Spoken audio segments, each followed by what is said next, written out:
it is the time of year where I get to go over all of my anticipated releases for the second half of 2026. I'm going to be so for real. When I started collecting my Goodreads pages so that I would have the synopsis and everything up for us, I was scared at first. Like, I was scared for the second half. I thought there was going to be like no books that I was that interested in. We have a good selection here, I think. We have a good amount. Some of them I'm going to talk a little bit more in depth. Some of these are just kind of like shout outs. So we're just going to go through the books that I'm looking forward to. I don't know. No, I do know. Realistically, I will not be reading all of these by the end of the year because if you're curious, last time we talked about the first 6 months. These are the books that I had mentioned in the video and the ones that I have and have not read. I'm doing okay. So I'm, aiming for like a 50% at least for these lists, just so that I'm staying, somewhat on top of these books, but at the same time, reading other stuff. I've been enjoying some backlists lately, so it has been helpful. Starting with July 2nd?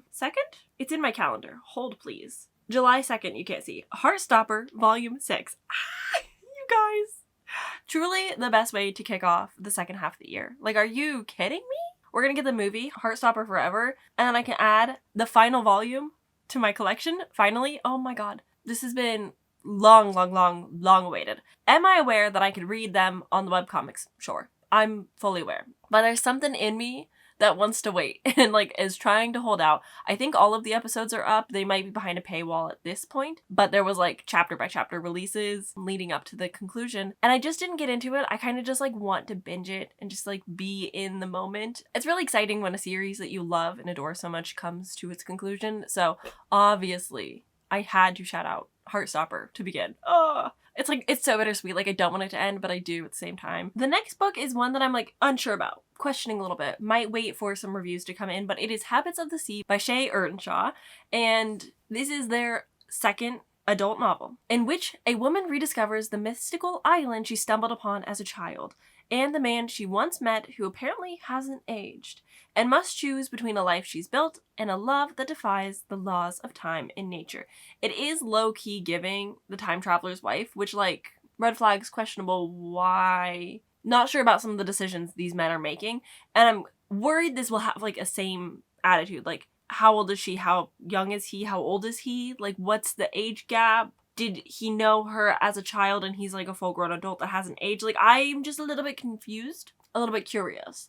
But this is a magical realism mystery. I'm intrigued by the whole concept of hidden island that you have not seen in many years, but I'm also not a fan of time travel books, so it really could go many directions that may or may not work for me. So I'm kind of just holding out, waiting to see what other people have to say, but it is on my radar. The next one I actually hadn't heard of before looking into books for this video discussion, and it is The Mashup by Laura Marie Myers. I would love to know what else this author has written. This is their debut. Okay, interesting. It's low-key giving, The Husbands. This might be the only proper romance contemporary that I have, but there is a magical realism element to it. I had so much fun as a kid, as I'm sure most of us did, playing things like MASH, and so having a book take that element and then put it into a fantastical realism moment, that could be intriguing.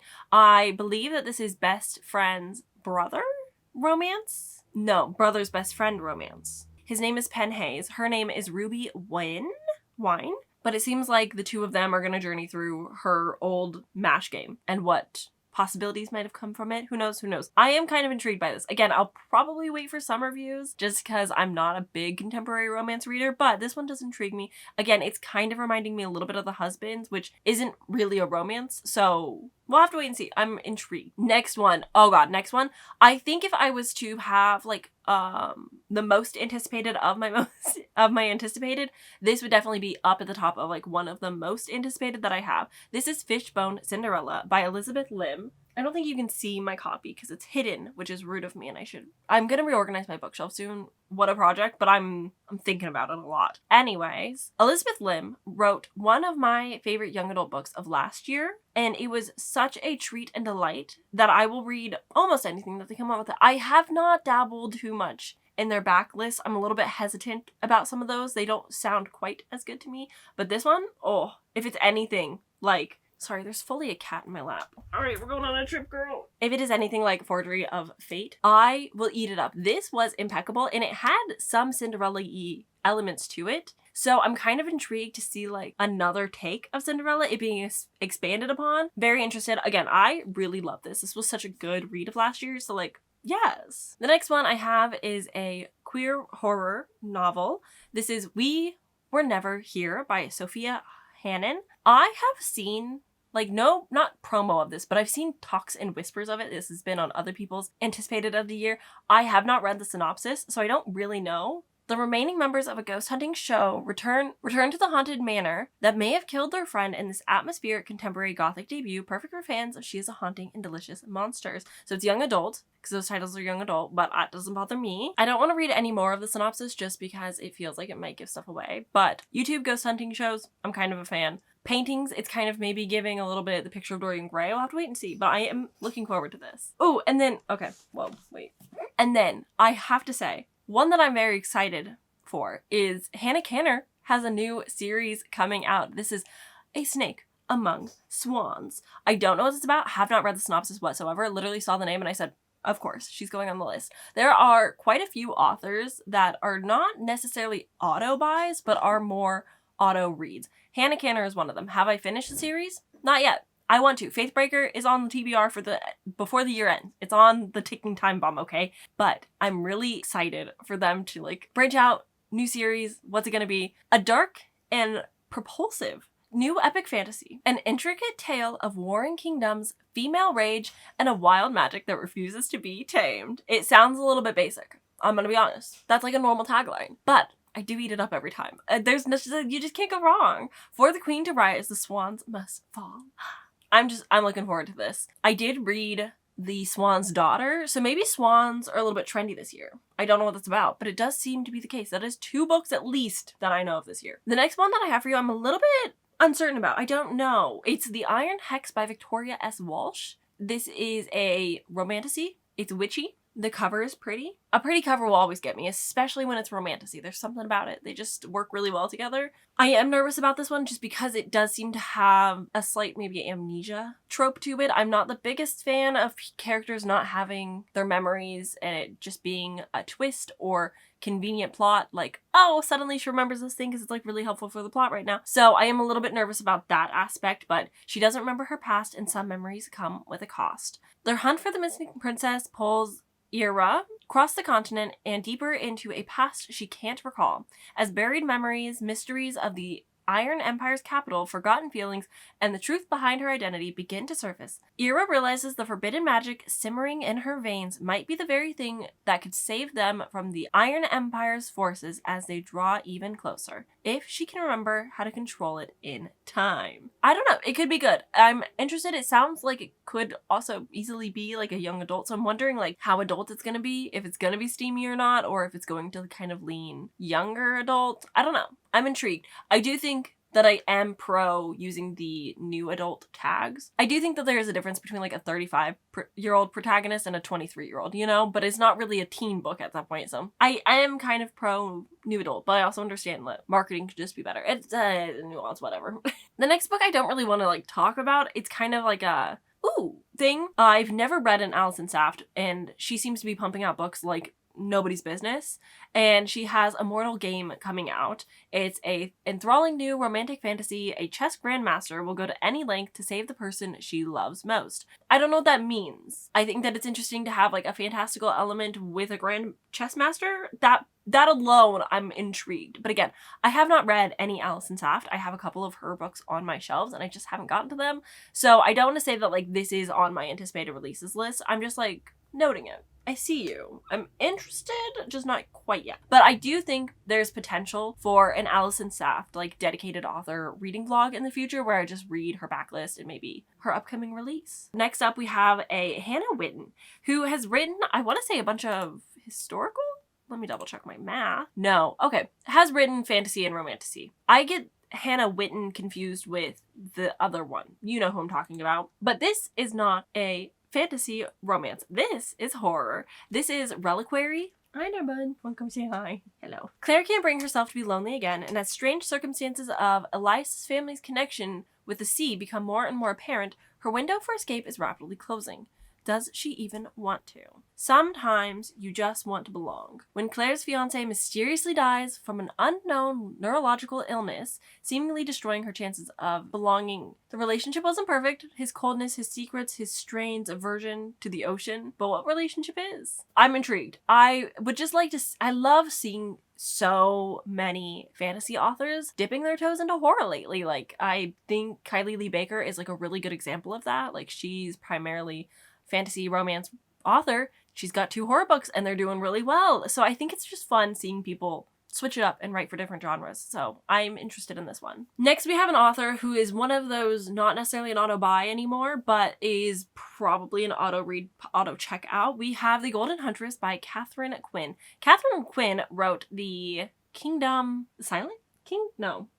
wrote a duology for young adults that I rather enjoyed. I should say that the first book, To Kill a Kingdom, I got there, was spectacular, was a 5-star for me, was a very similar read to other 5 stars of mine, like follows the same beats. And I just love the setup, the twist, even if I know it because I've read it before, still love it every time, guilty as charged. The sequel was a letdown though, so I'm a little hesitant, but The Golden Huntress is What the River Knows meets The Mummy, and it's the first book in a new series. So I'm interested. I think this one's also going to be a duology. So, like, I hope that this author has, improved in her writing. I'm definitely interested in this one. I loved the first book in her last duology, so I have high hopes for this one. Hopefully the sequel will also be of my standard, if you will. But yeah, I am interested in this one. There is no synopsis right now on Goodreads, which makes me nervous that it's not actually going to release in August like it's supposed to, because that's kind of close, We're like a couple months away and there's no synopsis. I don't know. This next one is one that I'm tentatively interested in, only because it used my favorite book of this year in its marketing. And I love A Vow and Vengeance. I've made 2 friends at this point now read it. Technically, I guess 3. Ooh.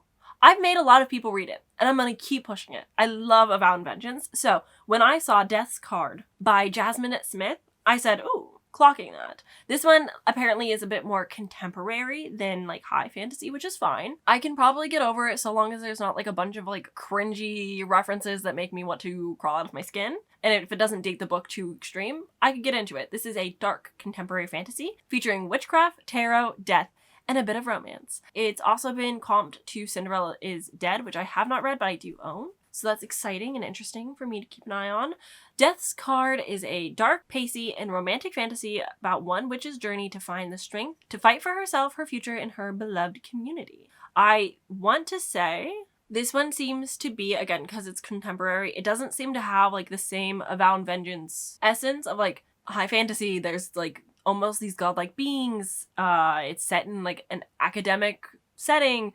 I'm not seeing those things in the synopsis, which makes me a little bit, worried. I can't say that I love when we use comp titles just because like tarot is the same. Like there's so many books about tarot right now. Definitely interested to see some of the reviews that come in for this, but the cover is gorgeous. Another light shout out, we've got a Chuck Wendig release, The Calamities. I like the cover.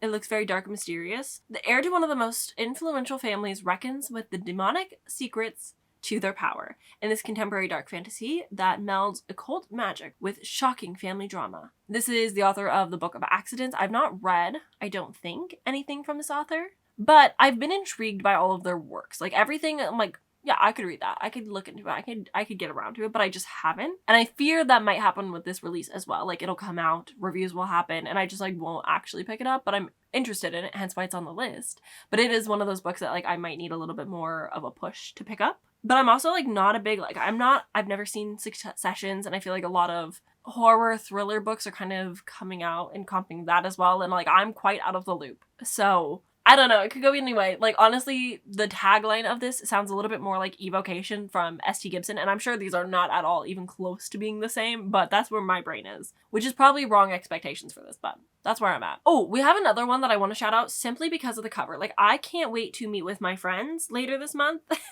and be like, but look at this cover. The cover though? This is unprecedented times. Listen, it's a COVID book. It's basically a student who goes to a college university and is like, I'm going to come out of my shell, be, you know, a little bit more outgoing. I'm going to make friends. I'm going to excel in school. Like, this is where I'm going to thrive. Like, I'm going to peak in college. But then the pandemic hits and everything kind of changes. And her friends, instead of continuing online school, join a farm collective and grapple with Americans' political situation and growing disillusionment. It's only when these relationships too start fracturing under the stress of careless decisions, unrequited crushes, jealousies, and yes, the unprecedented times that Rishi begins to question her own story. I have a feeling that I know the lens in which the story is going to be told, and I didn't experience being in school during the pandemic, so like I did not have that online experience, and I know that has broken some students' brains. And I understand that was like a very big deal for a lot of Gen Z, and it's something that most of us adults are not going to be able to relate to. So I am interested in picking up literature that touches on that topic, because it's not so much like, ooh, pandemic, staying home, blah, blah, blah. Like, I'm touch and go about. But this one is an experience that I didn't have, similar to like Bat Eater, where it's like, this one intrigues me. There's conversations that I was not directly impacted that I'm interested in like exploring, but it also like, I'm scared that it might be cringy. I'm scared that it might be a little heavy-handed or isn't actually saying stuff. Like I'm there's a lot of things that I'm like hesitant about, but I am obsessed with this cover. I think it's absolutely stunning and gorgeous, and I'm hoping that this one's a slam dunk, but we'll have to read it to see. I've got 2 more August releases to talk about. We have The Halls of the Dead by S.M. Hallow. I actually have an arc of this. I haven't touched it yet because I want to wait until a little bit closer to release, but this is a queer gothic horror romance set in a necromancy-tinged London, sure to entrance fans of The Death of Jane Lawrence and Mexican Gothic. Guys, I don't know if you know this. Welcome to the channel. Hi, my name is Sam. I am in love with the book The Death of Jane Lawrence by Caitlin Starling. I will keep picking up this author. She'll come in later. I will try every book she's ever written in hopes of finding a book that hits the same way. I adore that horror, and a lot of people don't. But I can tell if somebody and I have similar tastes by if they enjoy that book or not. So I also really like Mexican Gothic, but that one's like a more popular one that everybody kind of liked. So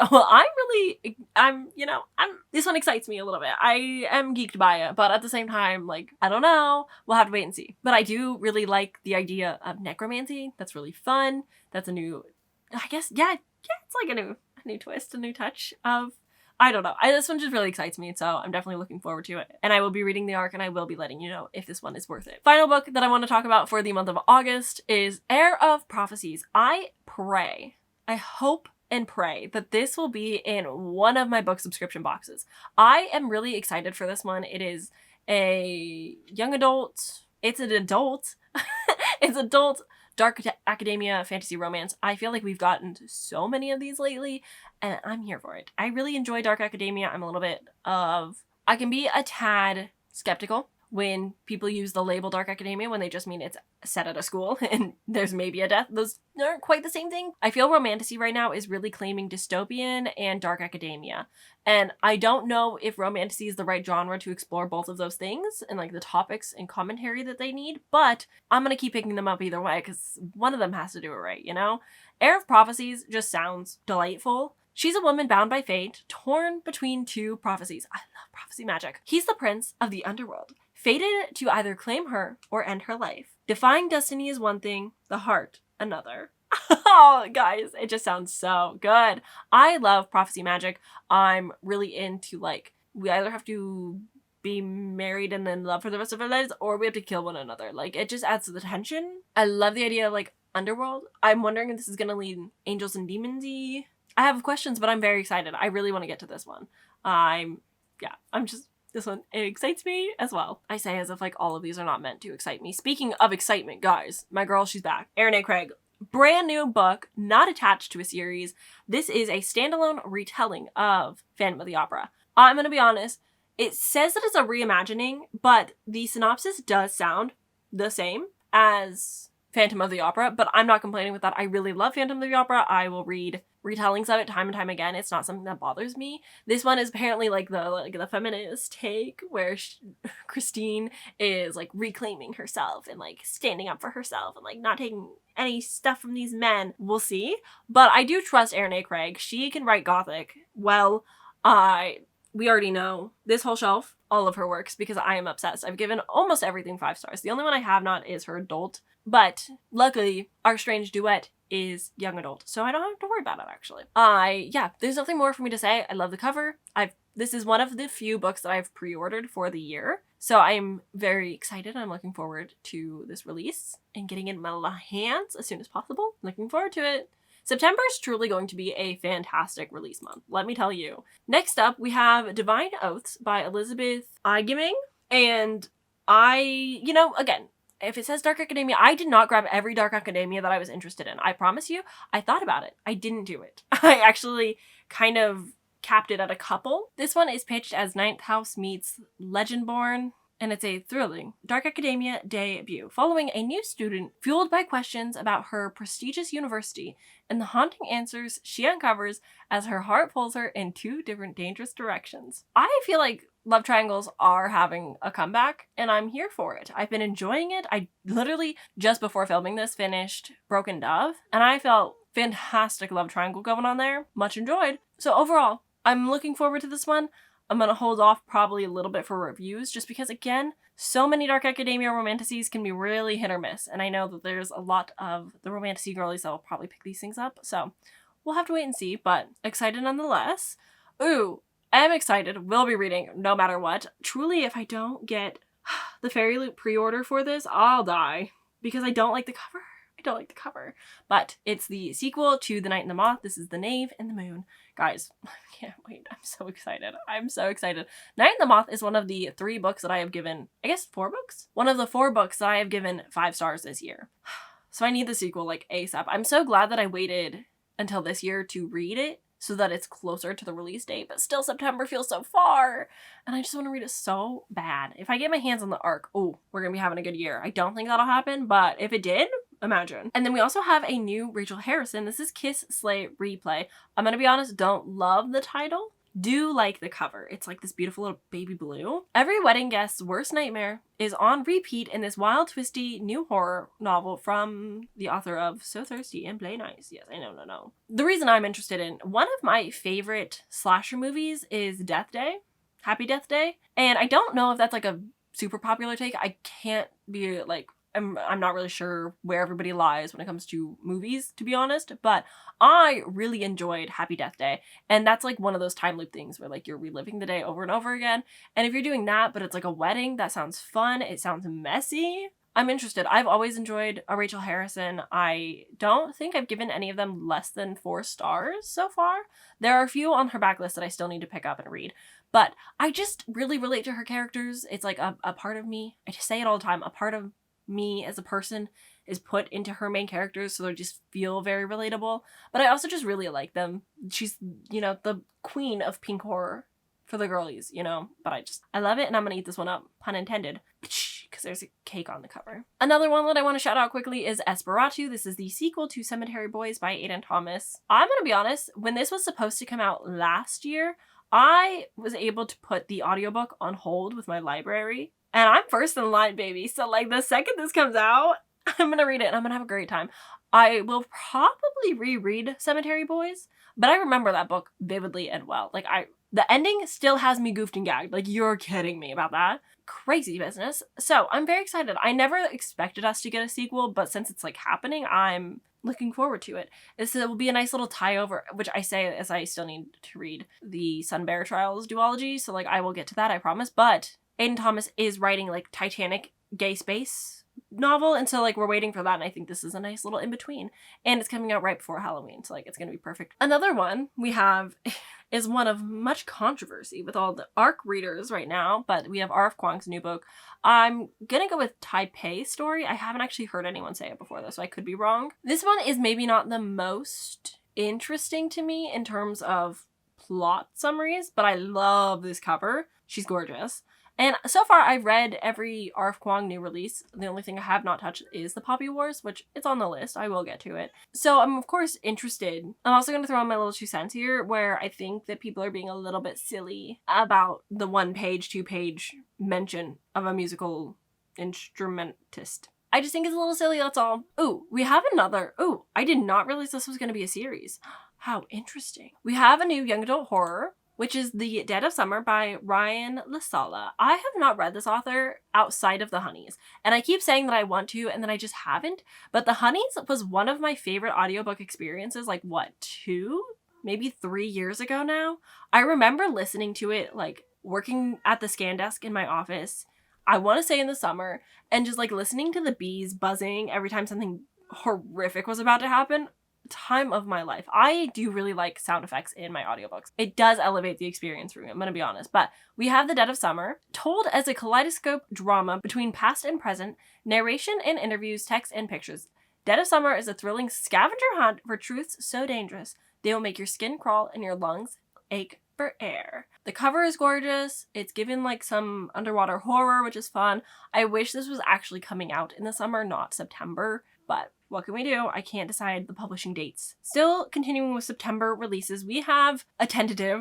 I'm throwing it out there. I'm sure everybody has heard of it, but it is The Commons by Rebecca Iheme. This is the first book that I got an ARC for. And I was like, I'm so cool and special. I swear to God, everybody and their mother got an ARC to this. Like, the ARC marketing has been quite, I don't want to say over the top, but very abundant, very giving. I think a lot of people have gotten ARCs for this, and it was supposed to come out in April, and then there was like a hee, just kidding, it's actually coming out in September. And it's like, girl, if you need more time, that's fine. But this is a dystopian, I think, romantasy set in an academic setting. I'm intrigued. I kind of want to do a whole deep dive video on this author and deep publishing. This whole phenomenon just intrigues me a lot. Like, she is really doing the most, and I'm just very fascinated by what she has going on, and I just want to know more about it. So if you're interested, let me know. Like, I have the ARC. It's sitting right there, that the green package that I haven't opened yet, because I feel like I should be a responsible social media content creator and like film me opening it and whatnot, and I just have not done that. But I didn't feel bad because the book got pushed to September, so I'm like, I'll get to it. Yeah, totally. But I will save all of my thoughts for that potential future video. Continuing on, we have Our Cult of Salt by Dina Helm. This is a lyrical debut horror novel following 3 generations of Palestinian women who must put the haunting of their ancestral home to rest before the secrets of the past drown them all. This is a powerful and intimate look at what it means to make a home, to lose it, and to return, only to find it irrevocably changed. I hate to like call this like a relevant book because it shouldn't matter, but I do know that a lot of people have learned only recently, myself included, about the entire history of Palestine. And so I do think that this is like the perfect time for us to all be reading a horror. I am very intrigued and excited for this. I think the cover is gorgeous. I think this one is going to get a lot of buzz and hype around it, so I think we're going to be talking about it plenty, and I'm excited for that. Adeline Grace has her, I think, adult debut, which is going to be a romantasy. I'm so very excited for this. This is The Wretched Divine. UK cover slays compared to the US cover, like you can't even compare. I actually have not read the synopsis for this whatsoever. I saw the name, clocked it, and said, yeah, absolutely going on the list. A Raleigh Chantaloon was born to serve. Raised as a knight in a kingdom ravaged by demons, she spent her life honing her blade, driven by the memory of the monsters who tore her family apart and by the knowledge that she's one of the few who can stop them. Desperate, she forges a second and far more dangerous bond with Severin, a demon she can hardly trust, but who claims to know how to end the war for good. But the more they learn about one another and the deeper their relationship grows, the more Raleigh begins to question the war and her place in it. With both of her bonded on opposite sides, she'll have to make a choice and continue to stand with the angels or risk everything by trusting a demon. I hope that this, I know that it's probably setting up a love triangle. I would not be opposed if it was setting up a why choose or even a poly situation. That'd be so fun. But this is low-key reminding me of A Vow and Vengeance and Dragon Cursed. Not for anything being super similar, but like there's slight things that I'm like, okay. And I enjoyed both of those. So obviously I'm gonna pick this up. My last release for September that I have on the list is a new Helen Shore This is Kiss of the Black Flame. If I can get an arc for this one too, that'd be so great. Honestly, if I can get an arc for most of these, I would be so thrilled, but I am not quite that lucky. Some bargains are sealed with blood, others with fire. The deadliest are sealed with a kiss. I just love Helen Shore. She wrote... Honestly, I know her for The Legend of Thesmar and The Ashes of Thesmar. Ashes of Thesmar I have not finished yet. I have not loved following Ren and her story quite as much. I think there's a lot of really cool aspects to it, but just like the story as a whole is kind of, you know? But The Legend of Thesmar following Thea and Wilder, one of the best out there. Like, if you are wanting to get into romantasy, or you like romantasy already, like, this is the perfect little series. It's just the perfect amount of a lot of romance and a lot of fantasy. Like, there's so much going on. The fantasy magic system is really cool. The world building is fantastic. You also can dabble into, I think, slaying the Shadow Prince. Top tier standalone. That also ties into the series. It's incredible. Another quick shout out is we get the final book to the Eating Woods by Carrie Lake series. This is Vasmora, which is following Anathema, which I say wrong every time. Anathema, I think, is how you actually pronounce it. But for whatever reason, I just like read it however it's spelled. Anathema and Eldritch. And now we've got Vasmora, which I might also be saying wrong, but I'm so excited. I have not read Eldritch just yet. I've been going back and forth on if I was going to do plot recaps for the series. Again, let me know if you're interested in that. Certainly going to be kicking off my Booktober right with this book. I have another young adult horror fantasy with the most stunning cover. The covers, you guys, they're slapping, all right? We've got What Feed Below. What Feeds Below? I don't know why I said that.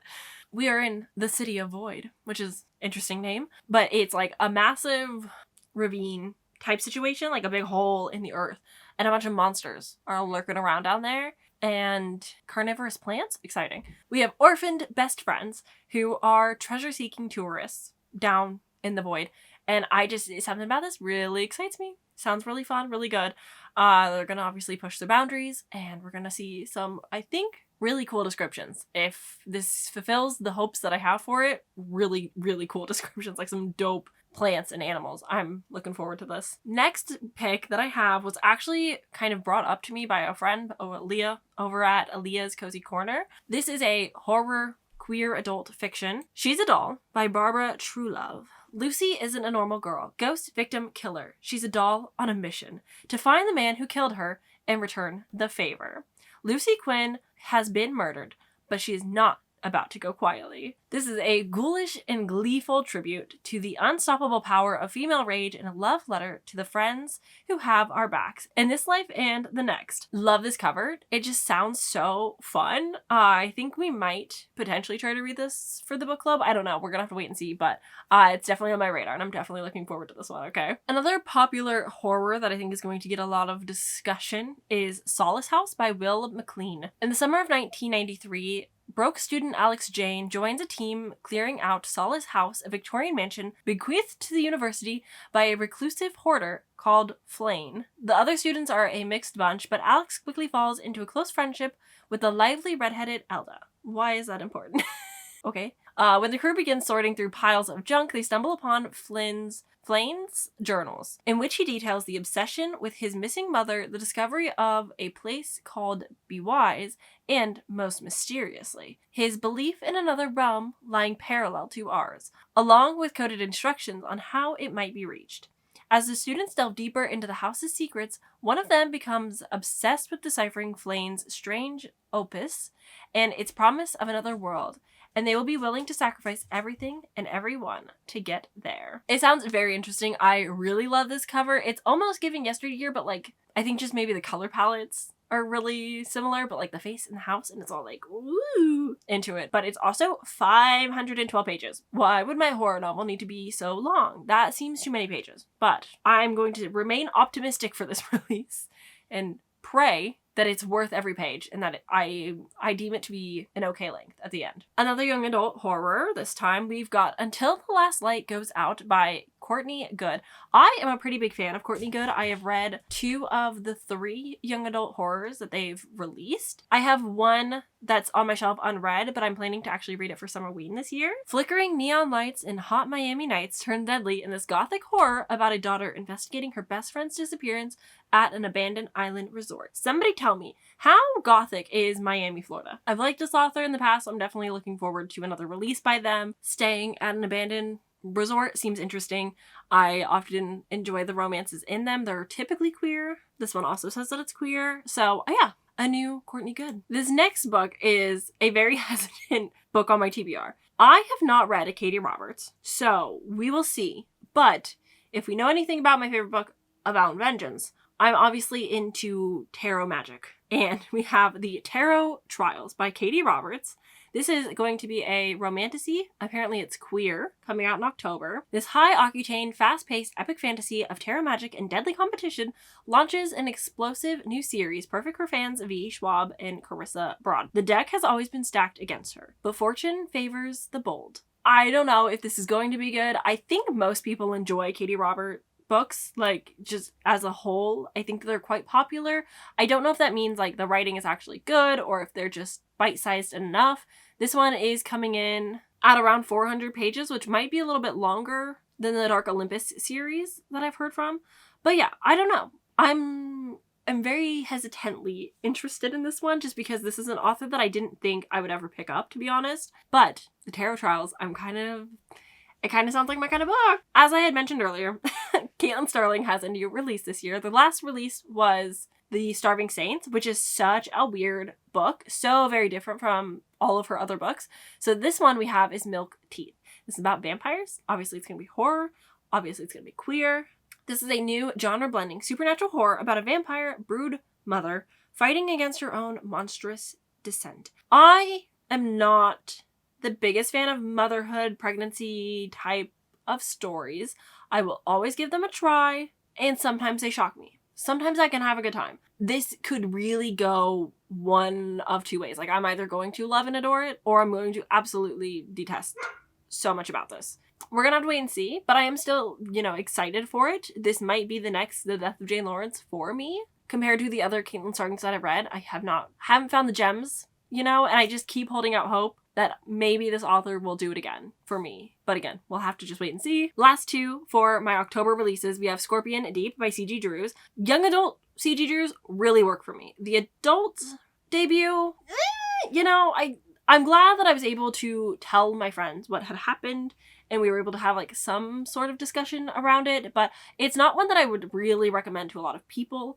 I don't think that it is C.G. Drew's best works, which makes sense seeing as they publicly had said, like, this was the book I never thought would actually make it to the market. I didn't think this book would ever be published because it's different. But Scorpion Deep, 1, gorgeous cover, 2, young adult. This one weaves a disturbing and intoxicating siren call in Scorpion Deep about a lonely boy who accidentally awakens an obsessive eldritch sea god. Yes, please.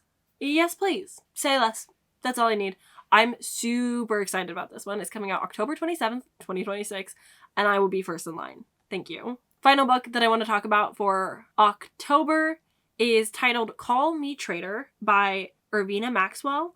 I haven't really talked about like a whole lot of just fantasy books, but this one I guess has a queer romance in it as well. And it gives you like a little expect with like the tropes breakdown. So this is opposites attract, assassins fall in love with the target, forbidden love, found family gone wrong. What does that mean?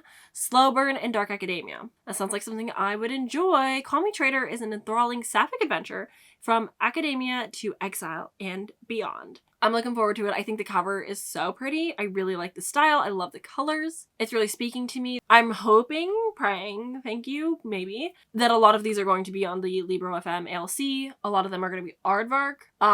If they're available on like Everand, if I can get on the waitlist for Libby early on, I'm going to have a good end of my year.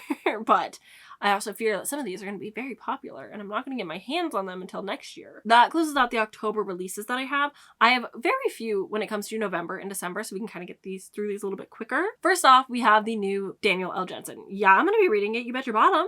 I've enjoyed all the Daniel L. Jensens that I've read. I still have some backlists. I need to catch up in the Audible Amazon series that she has. That's also, you can get it in paperback, but I always listen to the audiobooks. It's the end to like the third duology. You know what I'm talking about. But we have the new book, which is Defy the Dusk. Gorgeous, gorgeous, gorgeous cover. Oh my god, she's stunning. This is a post-apocalyptic dystopian romantasy. I have a lot of caution around the dystopian, but I will remain hopeful. The Bridge Kingdom, there it is. Thank you. Okay, when darkness meets certain death and survival depends on reaching the dawn, the woman whose magic broke the world will carve another path.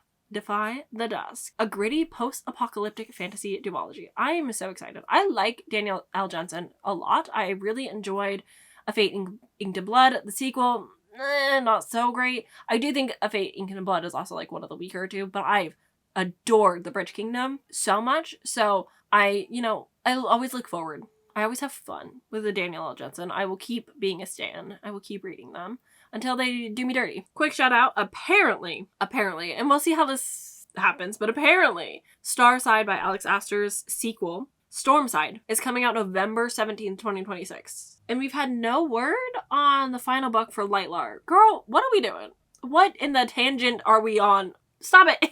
Give me my book. It's fine. I will pick this up. I've already started Starside. I will definitely continue in the series, even if I don't love the ending half. But I'm just surprised that we're getting it so soon. I thought there would have been a little bit more time in between, seeing as Starside just came out. But hey, who knows? Maybe it'll be good. Ooh, and then we have a new Vanessa Lay coming out, which is When Shadows Burn. This is going to be the first book in a new duology, following a demon hunting duo and an exorcist university layered with magic, murder, and corruption. I really enjoyed The Last Blood Carver. The first book was phenomenal. The way that it ended, I was crying. I had a fantastic reading experience with the first book. 2025 was not my year when it came to sequels. Sequels really threw me for a loop. They were not to my standard. They were not good. They were really not good. And I was very disappointed by a lot of them. And the sequel was disappointing overall. I didn't really love it. I think maybe because of the changes that had happened. I was like, I don't, but I don't want to spoil anything in case you are interested. The first book, phenomenal. I'm very excited to see the growth of this author, seeing as The Last Blood Carver was their debut. I'm very excited to see the growth that Vanessa Lay will have. I am very interested in this one. I think the cover is gorgeous. The premise sounds right up my alley. It sounds like everything that I would enjoy. It's also young adult. I'm really excited for this one. So yes, When Shadows Burn, right there next to Where Shadows Stay. Shadow books from my favorites. Fantastic. Anyways, moving on. We've got 3 left. These are going to be pretty quick shoutouts. I wanted to mention that Neil Shusterman is revisiting the Scythe world with Rising Thunder. This is a prequel series to Scythe. So it's leading up to what had happened, how we got to the point of Thunderhead and all that fun stuff. So will I be reading this anytime soon? No, because I haven't finished the series, but whenever I do finish the series, I will pick this up. I will be recommending this to my friends because they really like the series. So yeah, I'm excited to see what Neil Shusterman has to say and what's going on. Exciting news for the fans out there. Exciting news for this fan over here. Casey McQuiston is giving us a return to the red, white, and royal blue romance. We are getting, I think this is... It might be. No, it's a novella. It's 300 pages, but they're considering it a novella, which is fine. I'll take it. But this is the private correspondence. This is simply for the fans. This is fan favorite. This is for us who love the book. I wonder if this will tie in to the sequel movie that we're getting, which I'm not sure how I feel about, but I love Casey McQuiston. They deserve their bag. I will support them wherever that is needed. Wherever it's necessary, I will show up. Because I just adore them as a human, and therefore I want to support their art as well. But yeah, we're revisiting this couple. I don't know if it's a future thing. I don't know if it's just the correspondence that were leaked in the book. I don't know. But I'm hoping that this will have an audiobook because I think the red, white, and royal blue audiobook, chef's kiss, so good. And the final book that I want to talk about is Possession Island by Sarah McCarry. This is a queer adult horror thriller coming out December 1st. Women bite back in this queer gothic thriller, perfect for fans of Interview with a Vampire and plain bad heroines. It wasn't easy for Angela Bell growing up on Possession Island, the remote Pacific Northwest setting of her late mother's wildly popular vampire novel. When she returns home from college and her strange best friend Mo is murdered, she is forced to reckon with another loss and finds herself in the crosshairs of the bungled police investigation. Sally Rayleigh has long to leave the island for years, but she's trapped by her father's declining health and her devotion to her charismatic twin brother Adrian. The last thing she needs is her high school nemesis Angela back in town. But Sally is also devastated by Moe's death and finds herself forging an unlikely alliance with her former enemy to find Moe's killer. As Angie and Sally delve deeper into the island's sinister underbelly, they must confront just how far they are willing to go to protect the people they love, and they'll soon find the secrets they've been keeping from each other won't stay buried for long. I don't know this author. I'm not familiar with any of their works. I don't know if this is a debut, but it does, you know, it tickles my fancy. I really like the cover, just like the deep tealy green tones with like the bright pink and red just like in your face really caught my eye. I really enjoyed Plain Bad Heroines. Like, it's one of my favorite horror books. I don't know if I'd go quite that bold, but I am heavily considering getting a tattoo because of that book. So I guess it should be pretty high up on that list. I'm gonna be honest. I'm thinking about getting a yellow jacket. I keep pointing in this area. I don't actually know if it's gonna be here because like the crook of my arm sounds like a terrible place. So much pain. But I'm thinking of getting like a yellow jacket, a moth, and a butterfly. If you're curious about my like tattoo journey, which I have not been on in a while, but I've been craving one. Plain Bad Heroines has kind of inspired that a little bit. So that, you know, already rings a little bell in my head that like maybe I would like this too. But yeah, overall, intrigued by this, looking forward to it. I don't know if I'm going to get to it in December. Realistically, it doesn't sound like a very good winter book, if we're being honest, but who knows? Maybe it'll surprise me. Maybe it'll be set in the winter and I just don't know, but it does seem more of a summer book. So it might be 2027 read, but I am looking forward to it nonetheless. And with that, those are all the picks that I have for you. Those are all the things that I've collected for this video that I'm interested in. I know that there's so many coming out. There's literally no way for anybody to have like an exhausted list of everything. But these are the ones that most interest me. But please, please, please, I'm begging you, please let me know if I left something off that you think I'm going to enjoy or what you're most excited for. This needs to be like an open dialogue discussion so that we're all sharing the wealth of like new releases that we should be hyping up or new releases that maybe aren't actually as good as they might seem. I am trying to get a couple arcs for a few things, but I'm also like trying to be cautious because my arcs are getting a little bit out of control. So I'm trying to be a little bit calm for the rest of the year. We'll see how that goes. But I'm just, you know, feeling the energy of these latter half of the year releases. I really hope that there are some bangers, mainly because again, I've only had like 4 or 5 stars this year and I would really like some more. Please, I am begging the book gods, give me some more 5 stars this year. And if they're new releases, fantastic. And if they're not, we're gonna have some words with the publishing industry, okay? It's gonna get feisty, but thank you for watching. Thank you for making it to the end of this video. I hope that you had a fun time here. I hope I put some books on your radar that you can look forward to by the year end, and we will chit chat very soon. My next video is going to be a reading vlog that I'm super excited to share with you guys. So stay tuned, subscribe, and I will see you later. Bye!